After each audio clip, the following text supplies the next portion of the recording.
Olá, pessoal! Meu nome é Daniela Ximenes, professora de língua portuguesa.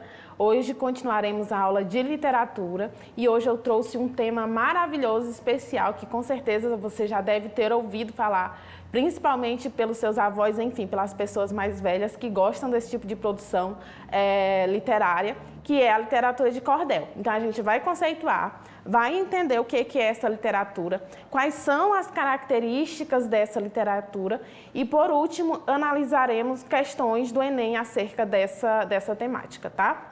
Vamos lá. A literatura de cordel é uma manifestação da cultura popular brasileira que teve origem no Nordeste. É composta por poemas escritos em linguagem popular, ricos em rimas e na perfeição métrica de seus versos. Então, o que a gente observa da literatura de cordel? Que ela é uma produção literária específica aqui do Brasil e se desenvolve aí no Nordeste brasileiro e tem algumas peculiaridades, quer dizer, algumas diferenças que tornam aí essa produção literária tão única, tão complexa, tão rica, que principalmente é foco das questões do Enem. Eu trouxe aí para vocês a origem do cordel, porque a gente pensa assim, professora, surgiu do nada a literatura de cordel? De onde que vem essa produção literária? Então a gente tem todo o histórico e aí a gente precisa aprender e lembrar que a nossa literatura brasileira está estritamente ligada à literatura portuguesa. O que eu estou querendo dizer? Que não tem como falar de literatura brasileira sem falar de literatura portuguesa. Então, eu vou colocar aí na tela para vocês a herança portuguesa e aí o trovadorismo. Para você que não sabe o que é o trovadorismo, gente, o trovadorismo é a primeira escola literária de Portugal. Ela surge em 1189, quando o Estado português se forma a partir da divisão da Península Ibérica em Portugal e Espanha, tá? Então a gente tem aí o surgimento do trovadorismo. E lá na produção literária do trovadorismo, ela se divide, como eu já sempre falo, a literatura ela se divide no verso e na prosa, quer dizer, texto organizado em versos, estrofes bonitinhos, e os textos organizados em parágrafos, que é a conhecida prosa. E aí, no trovadorismo, se desenvolvem as cantigas trovadorescas. Então, observa o nome, cantigas. São produções literárias organizadas em versos, feitas para serem acompanhadas de instrumentos musicais. Então, por isso, são chamadas de cantigas trovadorescas. E aí eu trouxe aqui só um resumo dessas cantigas, porque nós teremos uma aula específica analisando cada cantiga dessa, o que tem de diferente, como isso ressoa na nossa literatura e, obviamente, a gente observa essa ligação, muito próxima aí, tá, com a literatura de cordel, que é o tema da nossa aula. Então, as cantigas trovadorescas, elas são divididas em líricas e satíricas. As líricas, elas trazem temáticas mais intimistas, emotivas, expressivas, amorosas, e elas são divididas em cantigas de amor e cantigas de amigo. Essa cantiga de amor tem um eu lírico masculino, já a cantiga de amigo tem um eu lírico feminino. Pera, calma. Professora, o que é eu lírico, tá? Pessoal, eu lírico é diferente de autor. O autor é aquele que escreve a produção literária, tá? O eu lírico é a voz que aparece dentro da produção. Então, eu posso ser uma escritora e dar voz à minha produção literária a um homem, assim como eu posso ser um escritor e fazer uma produção literária ali dando voz a uma mulher, tá? Então, aí nas líricas, a gente tem na cantiga de amor um eu lírico masculino e de amigo eu tenho um eu lírico feminino. E a gente tem ainda a satírica, que de certa forma é onde a gente tem uma aproximação maior da literatura de cordel. Então, sátira é trazer algo engraçado e a partir desse algo engraçado, uma crítica. Então, a gente tem as cantigas de escárnio e as cantigas de maldizer. As cantigas de escárnio, pessoal, ela traz uma crítica, com certeza você já deve ter ouvido rap, funk, é comum que a gente observe, ou música popular brasileira, em que a gente tem essas temáticas muito semelhantes, então ressoa muito no contemporâneo. Então, a cantiga de escárnio, ela é uma crítica indireta, quer dizer, eu faço uma crítica ali velada e tal, mas eu não digo a quem se destina essa crítica e deixo a critério ali do leitor identificar para quem eu estou me dirigindo, tá? A quem eu estou me dirigindo. Já a cantiga de maldizer, pessoal, ela é uma crítica direta, quer dizer, eu digo para quem eu estou fazendo aquela crítica, eu escrevo meu texto, eu dou nomes, tá? Então eu sou mais incisivo, eu trago ali o foco, quer dizer, eu não tenho nenhum objetivo ali de me esconder atrás de uma linguagem mais elaborada, mas eu utilizo essa linguagem de forma elaborada para trazer a minha crítica direta. Então, a literatura de cordel, ela tem essa aproximação às cantigas trovadorescas, tá? E aí vamos lá às características da literatura de cordel. Então a gente tem uma tradição literária, regional. Lembra que em aulas anteriores eu falava sobre o romance regionalista e que boa parte deles, ou dos mais conhecidos, a gente tem ali a região do Nordeste? Pois é, essa região tem uma vasta produção literária que ressalta, caracteriza ali as questões regionais daquele lugar, daquele espaço, trazendo ali os detalhes, as minúcias. Então, a literatura de cordel, ela vai abordar bem isso. O gênero literário em versos, então, como já foi falado, a aproximação aí às cantigas trovadorescas é um texto organizado em verso, tá? Então, falou em literatura de cordel, em texto organizado em parágrafo, sai fora. Quer dizer, não existe. Literatura de cordel, ela é organizada em verso, tá, pessoal? Temas populares e da cultura popular brasileira, já que é uma literatura própria do nosso país, tá? Como é uma literatura própria do nosso país, a gente tem uma linguagem popular, oral, regional e informal. Então, aí a gente tem várias coisinhas para analisar.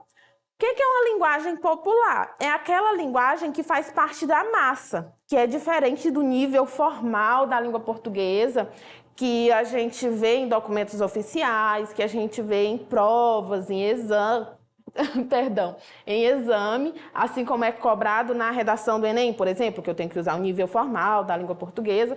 Na literatura de cordel, a gente observa que esse nível formal, ele não aparece, e aí a gente tem essa linguagem popular. E aí, atrelado a isso, a gente tem a oralidade.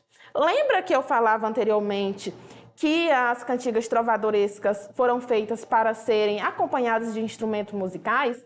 Elas também foram feitas para serem oralizadas. E a literatura de cordel também tem essa característica de serem oralizadas. Então, a gente tem essa característica, tá? E aí, a questão regional, como já foi falado, então a gente observa alguns termos específicos da região do Nordeste, tá? E ainda aí, informal, que aí é, como eu poderia dizer, o oposto do nível formal da língua portuguesa, tá bom? Quanto à a linguagem coloquial, informal, como eu já tratei, o uso de humor, ironia e sarcasmo. Então, muitos escritores aí dessa literatura de cordel, eles fazem críticas aí de uma forma mais, como eu poderia dizer, descontraída, tá? Então, aparece aí algumas sátiras, algumas críticas. Obviamente, a gente tem o humor que prevalece, mas de forma bem mais suave, tá?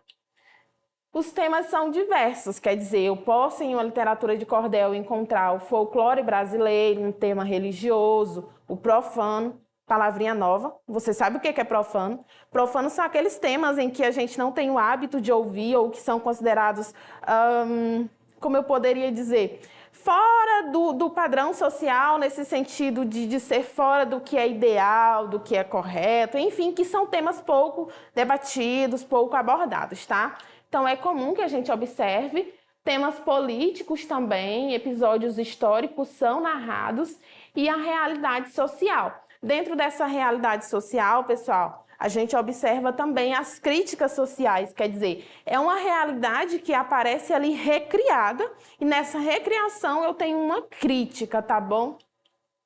E aí a presença de rimas, métrica e oralidade, como já foi mencionado, tá?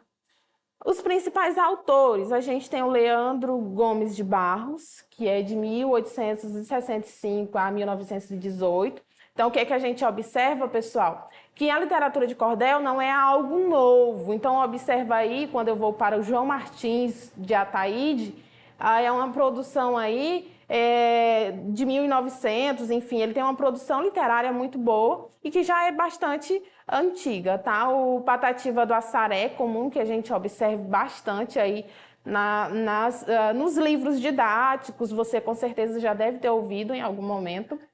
O Zé Limeira, o Seu Lunga, também bastante conhecido, e Maria das Neves Batista Pimentel. Então, a gente tem também uma figura feminina aí na produção da literatura de cordel.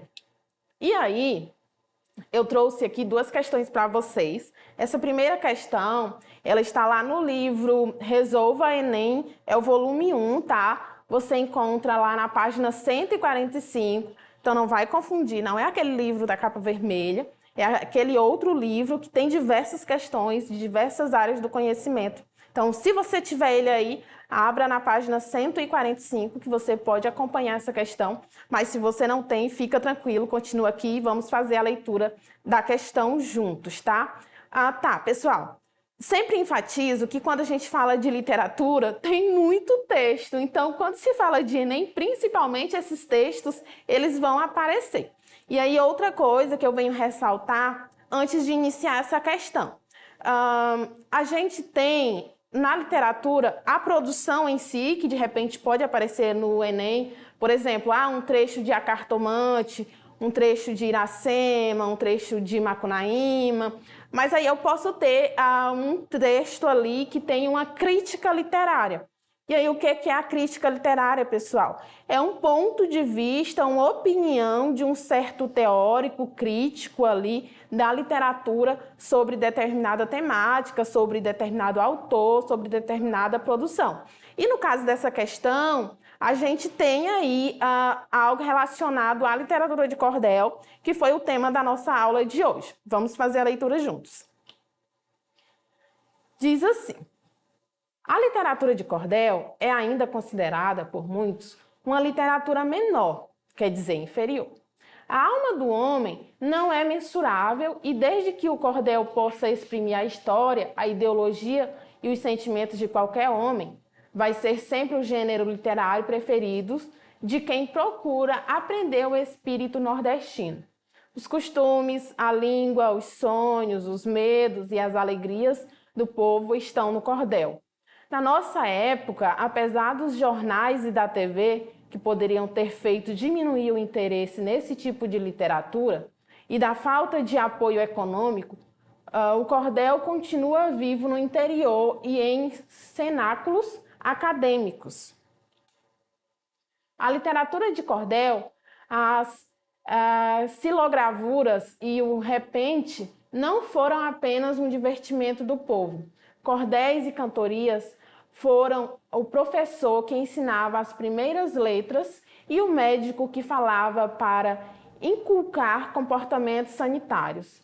O cordel e o repente fazem, muitas vezes, de um candidato o ganhador da banca de deputado. E assim, lendo e ouvindo, foi se formando a memória coletiva desse povo alegre e trabalhador, que, embora calmo, enfrenta o mar e o sertão com a mesma valentia, tá? Então, aí a gente tem uma crítica acerca, na verdade, é uma opinião acerca da literatura de cordel, inclusive uma opinião bem incisiva, bem importante, quando a gente fala de literatura, a fim de reconhecer a importância dessa produção literária para a questão mesmo do povo ali daquela região, não somente dele, mas ressoa para todas as regiões do país, tá? Vamos lá, nossa questão. O que é que eu quero saber? O gênero textual cordel, também conhecido como folheto, tem origem em relatos orais e constitui uma forma literária popular no Brasil. A leitura do texto sobre a literatura de cordel permite, quer dizer, a partir dessa leitura sobre a literatura de cordel, o que é que eu posso entender? O que é que eu posso trazer de informação que seja assertiva? Letra A. Descrever esse gênero textual exclusivamente como instrumento político. Então, a gente observa que não é esse o caso. Tudo bem que a gente tem políticos, por exemplo, que tem essa produção literária, mas que não somente nessa área aí de atuação, tá? Letra B. Valorizar o povo nordestino, que tem no cordel a sua única forma de expressão. Na verdade, ele cita outra forma de expressão, então a gente não pode falar aí. É muito importante, pessoal, quando a gente vai fazer qualquer prova, seja de Enem ou de concurso público, as alternativas que dizem única ou somente, tá? Porque normalmente a gente tem aí um destoamento. Letra C. Ressaltar a sua importância e preservar a memória cultural de nosso povo. Essa é a assertiva, tá? Ele trata dessa questão muito incisiva. Então, o que que acontece? Muito se tem feito ainda a escrita, quer dizer, a reprodução aí manual dessas produções. Então, eu escrevo mesmo, eu evito ali a digitação, a edição no geral, mas a gente tem essa produção manual, que é um diferencial. No entanto, a gente observa algumas que têm essa característica, tá bom? Vamos lá verificar por que as outras não são assertivas. Letra D. Avaliar o baixo custo econômico dos folhetos expostos ou exposto sem barbantes, que não é essa temática. Para você que não sabe, os folhetos ou os cordéis, eles são expostos aí em barbantes, não é pendurados, como você viu em uma das imagens, por algum objeto, tá? Principalmente pregadores. Letra E ou E. Informar os leitores o baixo valor literário desse tipo de produção. Então, é impossível falar em baixo valor, né, de produção aí dessa literatura, tá, pessoal? E aí, eu tenho uma outra questão para vocês. Essa aqui é do Enem de 2014, tá? Vamos lá ver o que se trata. Cordel resiste à tecnologia gráfica. O Cariri mantém uma das mais ricas tradições da cultura popular. É a literatura de cordel que atravessa os séculos sem ser destruídas pela avalanche de modernidade que invade o sertão lírico e telúrico. Na contramão do progresso que informatizou a indústria gráfica, a Lira Nordestina de Juazeiro do Norte e a Academia dos Cordelistas do Crato conservam em suas oficinas velhas máquinas para a impressão de seus cordéis. A chapa para a impressão do cordel é feita à mão, letra por letra, um trabalho artesanal que dura cerca de 1 hora para a confecção de uma página. Em seguida, a chapa é levada para a impressora, também manual, para imprimir. A manutenção desse sistema antigo de impressão faz parte da filosofia do trabalho. A outra etapa é a confecção da xilogravura para a capa do cordel. As xilogravuras são ilustrações populares obtidas por gravuras talhadas em madeira. A origem da xilogravura nordestina até hoje é ignorada. Acredita-se que os missionários portugueses tenham ensinado sua técnica aos índios como uma atividade extra-catequese, partindo do princípio religioso que defende a necessidade de ocupar as mãos para que a mente não fique livre, sujeita aos maus pensamentos, ao pecado. A xilogravura antecedeu ao clichê, placa fotomecanicamente gravada em relevo sobre metal, usualmente zinco, que era utilizada nos jornais impressos em rotoplanas. E aí, pessoal, gostaram da informação? Dessa forma rústica, ou quer dizer, dessa forma mais idêntica, né? Mais autêntica, essa seria a palavra, da produção do cordel. Então, a gente tem outro texto que trata desse tipo de produção, desse processo de produção que nos interessa quando a gente fala de literatura. Vamos lá à nossa questão. A estratégia gráfica constituída pela união entre as técnicas da impressão manual e da confecção da xilogravura na produção de folhetos de cordel. Letra A. Realça a importância da xilogravura sobre o clichê? Não especificamente. Letra B. Oportuniza a renovação dessa arte na modernidade? De repente, pode até oportunizar, mas não é a estratégia gráfica aí o objetivo dessa estratégia. Letra C. Demonstra a utilidade desses textos para a catequese? Cita a catequese, mas também não é a estratégia, tá, pessoal? Letra D. Revela a necessidade da busca das origens dessa literatura. Ele trata, inclusive, da origem, mas não detalha e também não traz como foco. E a letra E ou E, que é a nossa assertiva, auxilia na manutenção da essência identitária dessa tradição popular. Então, o objetivo desse tipo de produção, gente, é justamente a manutenção dessa identidade, dessa produção específica, tá? E aí, gostou da nossa aula? Se você gostou, você pode acessar a nossa plataforma Eduque, rever essa aula, tá? Ou ir fazer anotações, pesquisa, dar uma olhada direitinho. Fica com a gente!